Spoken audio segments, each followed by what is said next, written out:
Hello guys, welcome back to my YouTube channel. आज मैं बात कर रही हूँ कृषि विज्ञान केंद्र ग्वालियर से जो हमारा अमरूद का ऑर्चार्ड है उसमें मैं आपको बताऊंगी एक बहुत ही बढ़िया जानकारी जो कि अमरूद के बारे में, अमरूद में बाहर उपचार या फिर क्रॉप रेगुलेशन जिसको बोलते हैं, इसके क्या फ़ायदे होते हैं और किसान इसको किस तरीके से कर सकता है।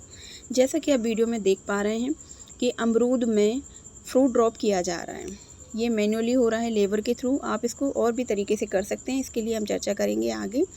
आप देख सकते हैं कि ये जो सीज़न चल रहा है वो है अप्रैल का, जिसमें क्या होता है, जैसा कि सभी जानते हैं कि अमरूद में 3 बहारें आती हैं। बहार का मतलब होता है फूल आना और उसमें फल लगना।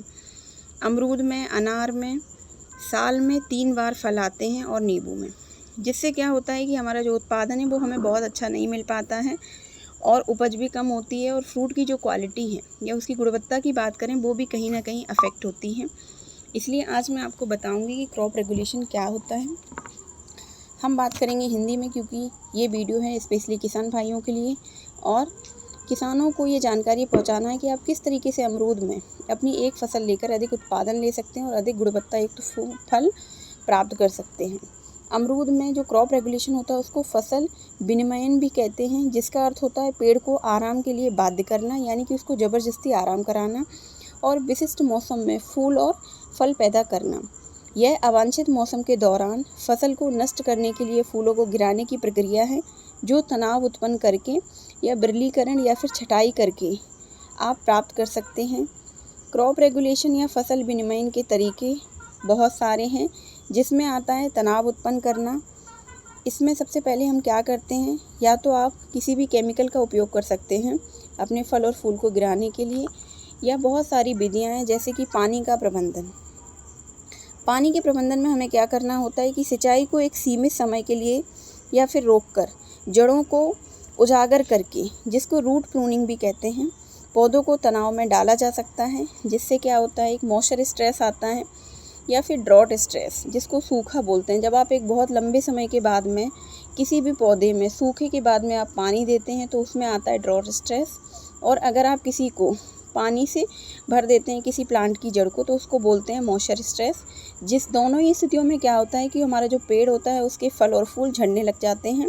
ये भी एक तरीका है क्रॉप रेगुलेशन करने का। दूसरा आता है छटाई। तनों और जड़ों को विभिन्न स्तरों पर और अलग अलग समय पर छटाई करके पौधे को तनाव में डालकर भी आप क्रॉप रेगुलेशन कर सकते हैं। इससे भी काफ़ी हद तक हमारे फल और फूल झड़ जाते हैं, जिससे हमें एक जो हमारा मनचाहा जो सीज़न है जिसमें आप अमरूद की फसल लेना चाहते हैं उसमें ले सकते हैं। अगली विधि है फूल और फल का प्रबंधन। इसमें है बिरलीकरण। इसमें क्या करते हैं कि फूलों को मैन्युअली या फिर किसी भी रासायनिक का यूज़ करके आप फूल को गिरा सकते हैं। फलों और फूलों को गिराने के लिए विभिन्न प्रकार के रसायन हैं जिनका उपयोग करके आप इसको गिरा सकते हैं। जैसे कि मैंने अपने पहले एक वीडियो में बताया है, अमरूद में 10 से 20% यूरिया का यूज़ करके भी आप फ्लावर ड्रॉप कर सकते हैं। जो ड्रोन का मैंने वीडियो डाला था उसमें अमरूद में 10 to 20% यूरिया का उपयोग किया गया है फूल और फल को गिराने के लिए। और भी रसायन हैं जैसे कि नेफ्थलीन, एसिटिक एसिड, इथरल आदि का भी उपयोग फूलों को गिराने के लिए किया जाता है अमरूद में। अब हम बताएंगे कि कौन कौन सी बहार कब कब आती हैं। जैसे कि अम्बे बहार फरवरी मार्च में इसमें फ्लावरिंग होती है और इसकी जो फ्रूटिंग होती है वो होती है जुलाई से लेकर सितंबर में। इसमें क्या होता है, इस टाइम जो अमरूद आता है वो वाटरी या इसको पंचीटा भी बोल सकते हैं, उस टाइप का आता है और ईल्ड भी काफ़ी लो होती है। इसलिए हमारे किसान भाई इस फसल को लेना उतना अधिक प्रेफर नहीं करते हैं। दूसरी इसमें आती है मृग बहार। मृग बहार में जो फ्लावरिंग होती है वो होती है जून से लेकर जुलाई में, यानी कि जो हमारा अभी जून का महीना चल रहा है, जून जुलाई में फ्लावर आना स्टार्ट हो जाते हैं और इसकी जो फ्रूटिंग होती है वो होती है सर्दियों में।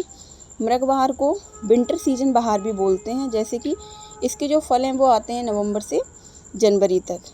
इस समय जो फल आता है उसकी क्वालिटी बहुत अच्छी रहती है। अमरूद हमारा खाने में बहुत टेस्टी होता है और ईल्ड भी अच्छी मिलती है। तीसरी जो इसमें बहार है वो उसको बोलते हैं हस्त बहार। हस्त बहार में अमरूद में जो फ्लावरिंग होती है वो होती है अक्टूबर के महीने में और इसमें जो फ्रूटिंग का टाइम होता है वो होता है अप्रैल से मई का, या फिर आप यूँ कह सकते हैं कि फरवरी से अप्रैल में इसमें फ्रूटिंग होती है इस टाइम पे जो फ्रूट होता है वो क्वालिटी तो उसकी ठीक होती है, लेकिन यील्ड बहुत कम आती है।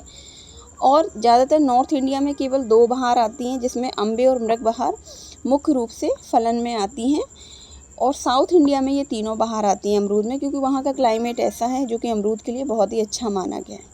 आप देख सकते हैं कि यहाँ पे फ्रूट्स को मैन्युअली ड्रॉप कराया जा रहा है, ताकि हम सर्दियों वाली यानी कि मृग बहार को अच्छे से ले सकें और अधिक यील्ड ले पाएँ।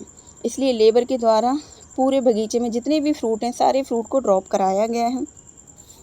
अब हम बात करेंगे कि क्रॉप रेगुलेशन का क्या लाभ होता है। तो इसका ये लाभ है कि आप बेमौसमी फसल को हटाकर एक मनचाहे मौसम में अमरूद की फसल ले सकते हैं, जिससे हमें अधिक लाभ होगा।